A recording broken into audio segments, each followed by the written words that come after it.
Saudara, ahli psikologi klinis dewasa Liza Marieli menceritakan masa kecil Eliezer.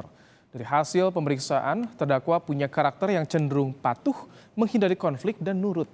Ahli menyebut sebagai anak kedua Eliezer dekat dengan keluarga. Sikap Eliezer yang nakal ketika mulai beranjak dewasa dianggap ahli masih tergolong wajar.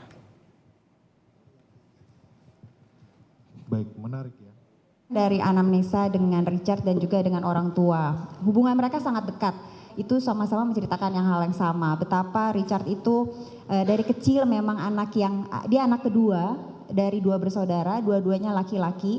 Anak yang cenderung untuk dari kecil sekali patuh, manis, selalu mencoba untuk menolong.